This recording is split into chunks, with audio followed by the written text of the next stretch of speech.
This right here is exactly what the San Francisco 49ers have been missing. Speed off the edge on the opposite side of Nick Bosa.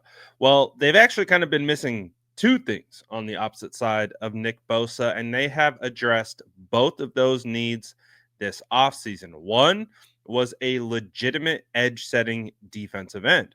Well, how did the 49ers address that? They went into the draft and selected Michael Williams with the 11th pick overall. That fixed one portion of the need, right? They also needed speed, and that's where Bryce Huff comes in. And you can see his ability to get off the line of scrimmage. Man, he has some burst. Shout out to Anthony Flores, who posted this video from OTAs today, just showing. And again, there's no pads, nothing like that. So there is a level of context that is needed. One of the things that we are trying to identify and look at is speed, get off, pad level, hand movements, power, things like that. And then obviously the next step will be translating that to pads. But man, seeing him in that 4-point stance right there with Chris Kosurik, you can see, man, the get off the line of scrimmage. He is fast.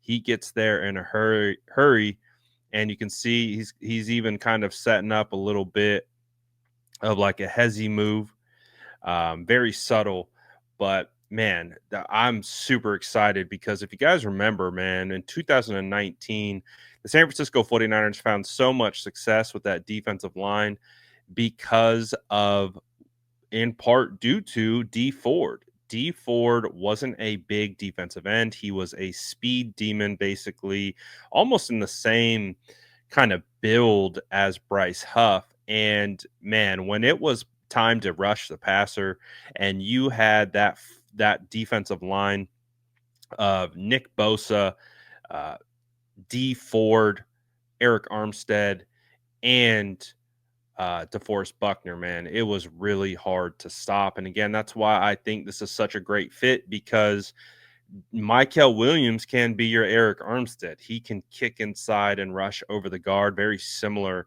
to how Eric Armstead found success. Eric could play defensive end, but he was, in my opinion, at best rushing over the guard. And then, of course, you go out and you get Alfred Collins, who's a monster of a man, to kind of play the DeForest Buckner role, who is going to be strictly an interior offensive lineman. And this is the closest that I've seen the 49ers defensive line resemble that 2019 season since 2019.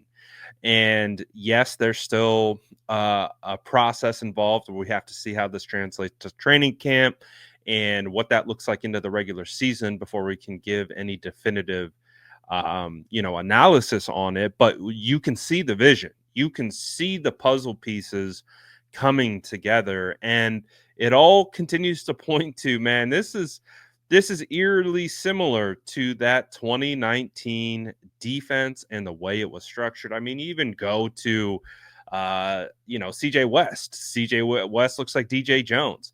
You go to Nick Martin. Nick Martin has some Dre Greenlaw in him. You go and you look at Upton Stout, looks like K'Wan Williams.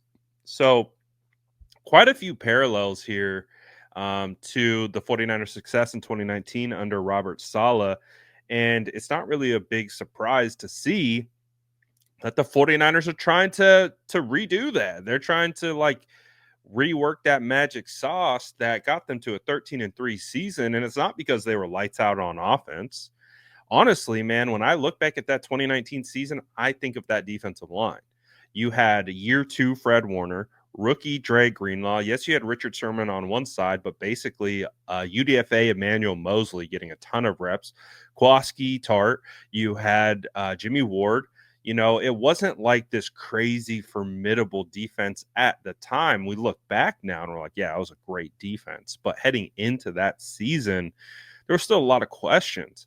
And I just see so many parallels from that 2019 defense to this defense. So I'm not saying it's going to be the same, and I'm not saying that it's going to be the same output, but boy, you can see it. You see the vision that goes into the construction of this defense, and I like it. It's funny because I'd been talking about what the 49ers have done on the defensive end with the addition of Michael and of Bryce Huff, but in the inverse, I was positioning a speed rushing kind of a pass rush specialist early on, and then targeting a kind of edge setter to so you're not necessarily just grabbing one guy to fill that role on the opposite side of Nick Bosa. You're using two.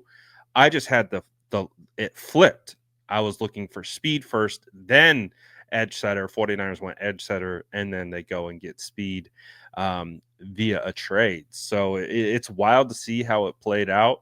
And again, I think it's the best case scenario for the San Francisco 49ers moving forward, getting back to being in a position to rush the passer. And I think that's just where the 49ers were struggling last year is they were not good on first and second down. They were not putting themselves in a position to go to give them an opportunity to rush the passer. And I think that's just one of the biggest things that I have seen right now in regards to how this team is kind of shifting a little bit, at least in regards to what they did last year.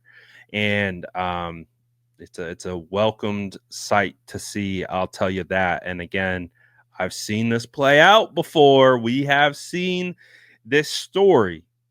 And so it is giving a lot of optimism and just really making me feel a lot better about this upcoming season because so much of the offseason was about the mass exodus, all the players that have left. Talanoa Hufanga, Charvarius Ward, Renardo Green, Leonard Floyd, Malik Collins, Javon Hargrave, three of the 49ers starting defensive line just let go. It was